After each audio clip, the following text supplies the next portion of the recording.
یہ ماں کا کارنامہ ہے. یہ تمام جتنے عزادار بیٹھے ان کی ماؤں کو سلام, دوست کی ماؤں کو سلام, جنہوں نے اس گاؤں میں عزاداری کو قائم اور قائم رکھا. اس پردے رضا پہ آنے والے ان تمام گھر کی خواتین کو سلام, جس کی وجہ سے کیوں کنیزان زیادہ وہ تحریک جو جوان زینب نے شام کے زندان میں شروع کی, اس زمین کی اصل وارث, اس کی ہر سردار یہ کنیزان زینب ہے, جنہوں نے گھر گھر خرید کے آزاد دکھا کے گود میں لے کے بچوں کو عزاداری اور جلوس میں جا کے یا حسین اور ذکر حسین کو جو آواز رکھا اس کو پروان کرایا. اور وہ ماں کے گئے, ماؤں کی وجہ سے یہ عزاداری قائم ہے. اور آپ کی آج ایک ماں کو کرتا دیجیے کیونکہ اسی کا بیٹا ہے جو سقائے حرام بنتا کی ذات کو معمولی ذات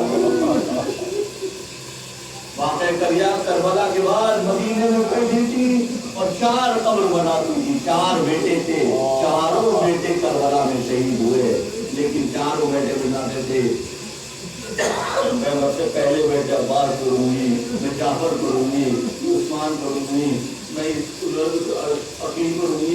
اس کے بعد مٹا دیتی تھی, نہیں میں اپنے چاروں بیٹوں کو دے دوں گی, میں اس حسین پہ گریا کروں گی جس کی ماں نے تکیا کھینچ کر پالا تھا.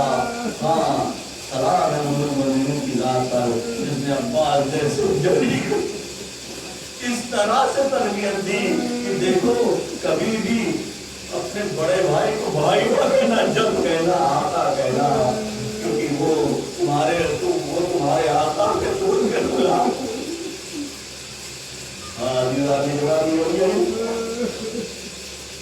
یہی وہ جذبہ تھا, یہی وہ اصرار تھا, یہی محبت تھی بھائی کی وہ تھی جو دل میں اتنی راسخ تھی کہ ایک بار مدینے سے لے کر کربلا تک اس سفر میں تمام لوگوں نے آقا امام حسین کو مشورے دیے کہ آپ ایسے کر لیجئے, آپ کربلا سے موڑ لیجئے, آپ مکے نہ جائیے, لیکن آقا عباس نے کبھی مشورہ نہیں دیا. کیوں؟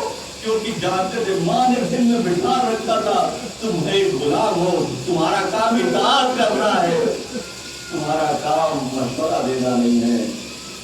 پوری زندگی اطاعت امام نے اس طرح سے گزاری کہ وہ ہمارے لیے سبق ہے. ہم اماموں کو اپنا نمونہ ہم کو نہیں بنا سکتے, وہ امام ہے, وہ معصوم ہے, لیکن حضرت عباس سے زندگی میں سیکھو کہ اپنے وقت کی امام کی نصرت کیسے کی جائے, اپنے وقت امام کی مدد کیسے کی جاتی ہے, اپنے جذبات کو قابو کر کے صرف اطاعت میں کیا جری. ہم آج ان کے قصے, ان کے واقعات پڑھ کر جانتے ہیں کہ کتنے جری تھے. کربلا کے بچوں کو نہیں پتا تھا کہ ہمارا پتا کتنا بہادر ہے, لیکن جب وہ کہتے کہ عباس سے پانی لانے وہ تو کہتا میں پانی لے کے آ جاؤں, لیکن ایسا نہیں تھا. وہ ذات امام میں پڑ چکا, کہا اس وقت آیا کہ اب کوئی بھی نہیں بچا, ناصر و مددگار. آقا عباس ہاتھ جوڑ کے ڈرے ہوئے, اے مولا مجھے مرنے کی اجازت دو. کہا کہ امام حسین نے کہا کہ میرے بھیا عباس تم تو میرے سر لشکر کے علمدار ہو, تم کو کیوں کر اجازت دے دوں. کوئی اعتراض نہیں کیا. آقا عباس نے کچھ ایک جملہ کہا دھیرے سے, اے آقا امام حسین یہ تو بتائیے وہ لشکر کہاں ہے جس کا اب جہاں لشکر ہے وہیں علمداری کر لوں گا. کہا کہ اگر تو جانے ہی چاہتے تو دیکھو ذرا خیمے میں جا کر دیکھو, چھوٹے چھوٹے بچے پیاس سے تڑپ رہے ہیں, ان کے سبوں پر لبوں پر لذت ہے, ہاتھوں میں سوکھے کوزے ہیں. بھیا عباس ذرا جانے سے پہلے بچوں کے لیے پانی کا انتظام کرو. بس اب جناب عباس آئے اور اس کے بعد مشکلیں کو لیا, کمر سے باندھا, علم کو ہاتھ میں لیا, تلوار لے کے جانا چاہتے ہیں. وہاں عباس مولا حسین نے کہتا ہے عباس جب جنگ کے ارادے سے نہیں جا رہے ہو تو تلوار کو رکھ دو, نیزہ لے کے. وہ جری نیزہ لے کے فرات سے آیا. 4000 کا لشکر اسپیشل ٹرانسپورٹ لگائی گئی تھی اسے کہ ایک قطرہ پانی امام حسین کے بچوں تک نہ پہنچے. اس 4000 کے لشکر کو اس اکیلے حالت کے لیے شیر خدا کے شیر نے, کردار کے نور عین نے اس نیزے پر روکا, اور اس کے بعد اپنے گھوڑے کو دریا میں ڈالا اور دریا میں ڈال کے ایک بار ٹلو میں پانی لیا ہوگا اور جب ٹلو میں پانی لیا ہوگا تو اس پانی میں نہ جانے کیا کیا نظر آیا ہوگا. کبھی علی اصغر کا کبھی سکینہ کے پڑپڑائے ہوئے لب, کبھی چھوٹے چھوٹے بچوں کی اللہ کی آوازیں. اس کو پانی کو منہ پہ مارا ہوئی ہے جس کی وجہ سے میرے باپ پیاسے ہے. پھر اپنے گھوڑے سے کہا کہ صبح سے تو پیاسا ہے, تو بھی 3 روز کا پیاسا ہے. لیکن وہ بابا کا رہوان ہے, بابا اس کی آنکھوں میں آنسو جاری ہوئے گھوڑا. ہر بار میں گھوڑا پڑتا آگے بھی فوجیں واپس آئیں. ادھر سے بڑے بات چلا رہا ہے, اگر میں حسینی میں پہنچ گیا تو میں کسی کو بخشوں گا نہیں. ساری بھاگیں پہنچ کے آئی. آنے کے بعد جو حملہ کیا, کبھی دائیں سے حملہ, کبھی بائیں سے حملہ. اس کے بعد ایک دائیں بازو کو لگوا, جب دائیں بازو کو لگوا مشکل دانتوں سے دبایا. بائیں ہاتھ میں علم لے کے چاہتے خیمے کی طرف پڑے, کسی شکی نے چپ پر وار کیا, بائیں بازو کو لگوا. اب دونوں بازو کو لگ ہو چکے تھے, دانتوں سے مشق پکڑے ہیں. بس یہ چاہتے ہیں کہ یہ وقت حسین کی پیاسی سکینہ تک مشق کو پہنچا دے. بس ایک فکر ہے کہ یہ مشق سکینہ تک پہنچ جائے. لیکن اسی اسنا میں حرملہ کا تیر چلا, تیر کے چلا مشق کی دی. ارے اب پانی کا باپ باز کے آنسو ارمان رہ گئے. اب خیام حسینی جانے کا کوئی مقصد نہیں. گھوڑے کو واپس دریا کی طرف موڑا. یار اب کس منہ سے جاؤں گا. سکینہ کو بڑی آس دی, چچا پانی لینے گئے ہیں, لیکن ابھی کیا خبر کہ تھوڑی دیر بعد سکینہ کا بابا علم تو لے کے آئے